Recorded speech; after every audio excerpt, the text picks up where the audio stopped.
What's going on YouTube? All right, so this is my part 2 of my Lone Star Drift round 7 prep, and we're just gonna get directly into it. Bam!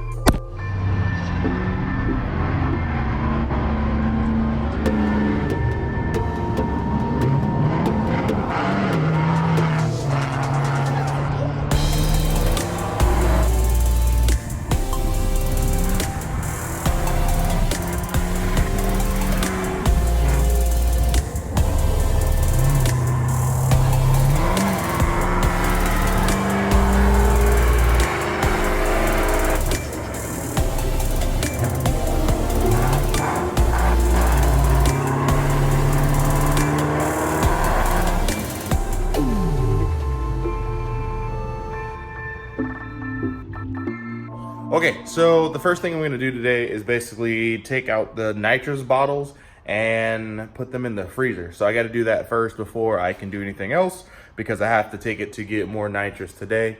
I'm gonna be filling 2 bottles and I'm gonna film as much as I can. I don't know if they'll let me in the back, but we'll see. So stay tuned for that. All right, so taking it out my nitrous bottle is really simple. It should be simple in most cars just for quick. So I just have the lever still on the seat. That pops up, boom. The nitrous bottle basically is held by this, and that's what keeps it from moving, so they're pretty sturdy. And the way they have you mount the bottle is they want the hose that's coming out of the bottle to be facing the back. And I'm not really sure why that is, but that's what they say. That's what the instructions say. So I'm gonna try to change it really quick. And this is what I do, just for anybody that may be watching.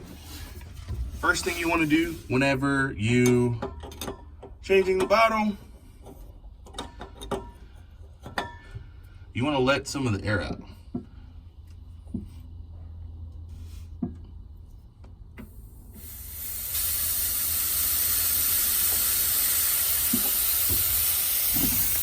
Oh. Okay, so I kind of just let it do that, let some of the air out. Supposedly, it can, like, I don't want to say freeze your hand, but I guess burn, I don't know. But so I'll let it do that, and I'll show you how to take it out once it's all out, I guess. Okay, so this is why you do that.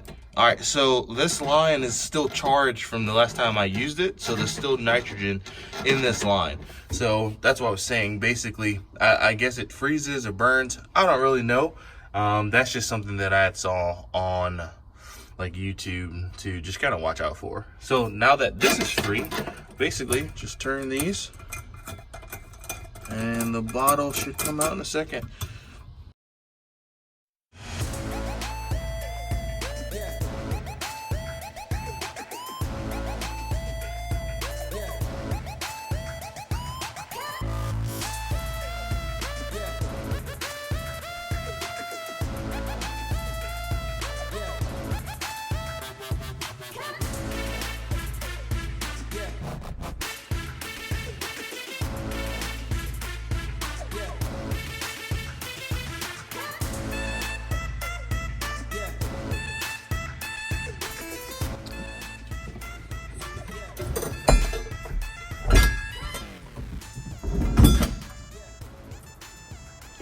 And that bottle's out.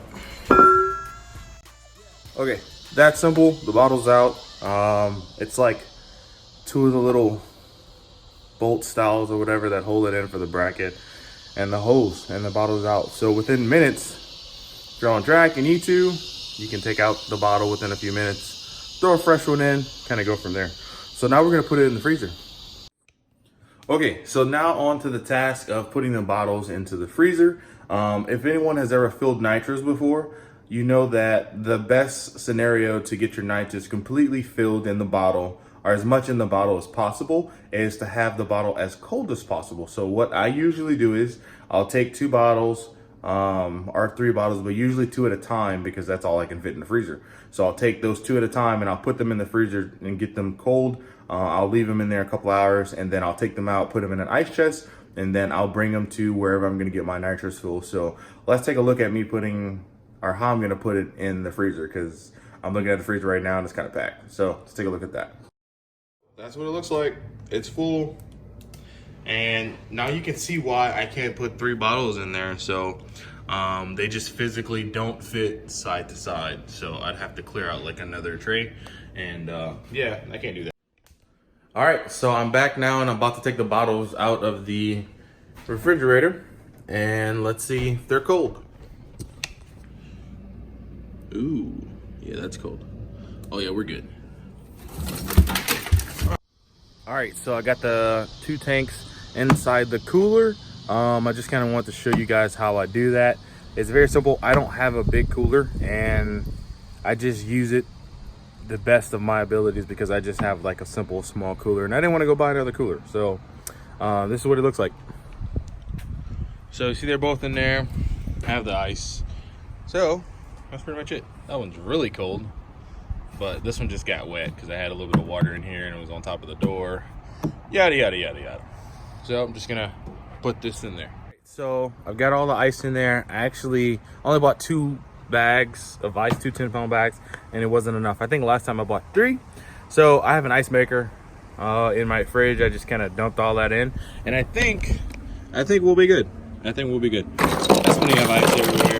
Okay, so now that we got that all squared away, let me show you how I basically have it in the truck. It's pretty cool, right? Hold on, look at this. Safety first, right? I even got the seatbelt on it. She's in there like swimwear. All right, so we made it to the shop. Now it's time to get the bottles inside and get them filled. We just pulled up, so I'm gonna get out real quick. All right, so they've allowed me to come to the back and watch them fill it. So we're gonna show you that now. So basically what he's doing, he's weighing the bottle beforehand to see how heavy the bottle is. And then I think right now it's 20.5. And then once they use the mother bottles, that will fill this. And then once it's full, it'll pretty much stop. And then that's how you know how much nitrous it'll be weighed after.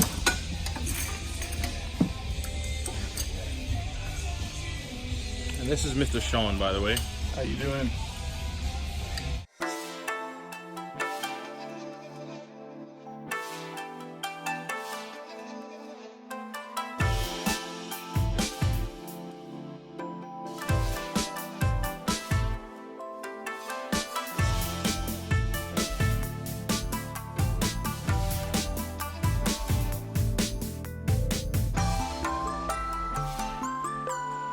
That one had, it was a 20, so it only took 4 pounds. Oh, okay. You know, 24 even now. Nice. And this one's going to be empty, 14.5. Oh, nice. So that's what the bottle looks like whenever it's empty. I switch out bottles from whenever we go to practice to comp. I throw a full bottle in. So hence why that one is, or the one previous was, still had nitrous in it. So we just want to fill that. And then now this one starts out at 14 pounds. And then from there, it should be around the same, like 24 to 25.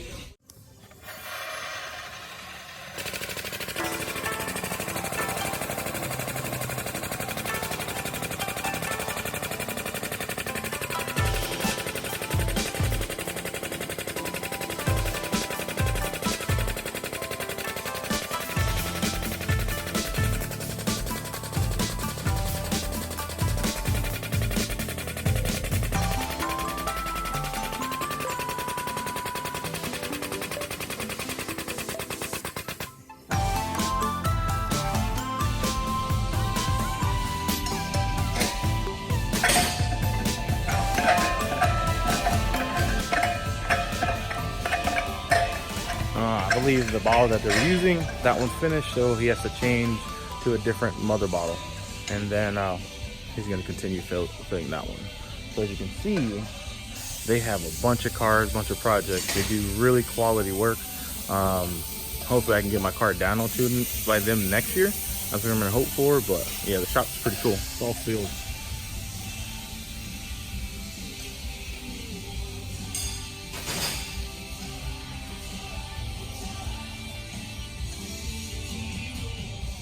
That thing is cool. That is sick. So we're just gonna walk around real quick, look at some of the race cars. They have one of the dirt cars, I believe he said. So check out this.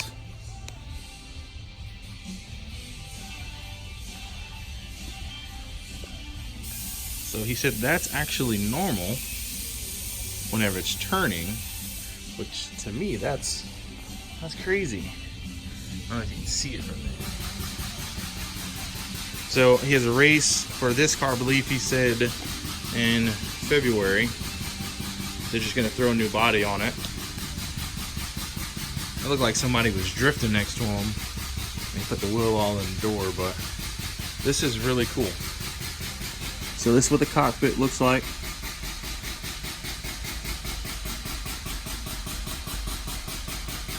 This is serious racing, fully built car. This is pretty cool. And this is where we're at, Bumbera Performance. I like the air ducting. I'm not a fan of the side windows. I like mine coming from the top, but that looks pretty cool.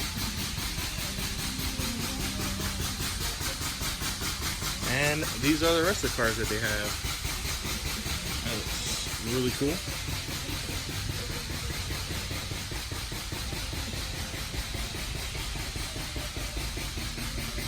I seen this one the other time I was here. Clean, very clean. And they do all the work in-house except for some of the motor stuff, I believe. Not sure, but they do have a dyno here at the shop. That's in another warehouse. As you can see, they build all the cars here in the shop, which is pretty cool. And they're very nice people. I like them and I'm gonna continue to use them. And that looks like an old Ford truck. Let's check that out.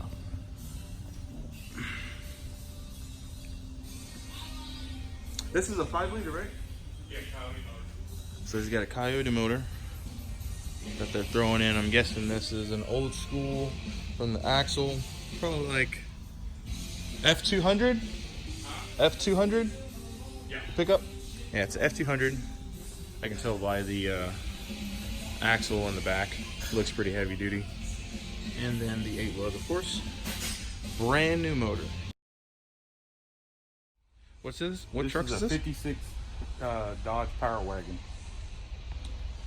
We're putting a 6.4 Hemi out of an SRT8 Jeep or SRT Jeep. We're doing the motor, transmission, transfer cases, and we're probably using different differentials. We haven't quite figured that part out yet. So Nice. But yeah, the customer wants to do 85 going down I-10 in this thing. So we say the only way you're going to do that is put a Hemi in it. So yeah. we had to cut out the frame. We had to make our mounts. There's a lot of fabricating on that one. Nice. That looks good. Yeah, it's going to be nice. I like it. I like it. Especially with a big Hemi. And he'll be driving the KD car in February. How you doing, Mr. Kenny? Getting over a cold, so. Oh, that's all good. We're gonna get some fun with some funny gas. It's gonna be good. We're gonna do some drifting. Nope, no nitrous. You get enough for a bottle? I got a full bottle and 4 pounds. Yeah, it should be fun. I'll practice with the 4. That's it. That's Yeah. fun. Yes, Have a sir. good weekend, man. Thank you. Cool people. So there's one car that we haven't seen yet. That's a world record holder for the fastest 60 foot, correct? Fastest 60 foot. Check this out. Sick.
So it looks like it has this twin turboed Coyote motor.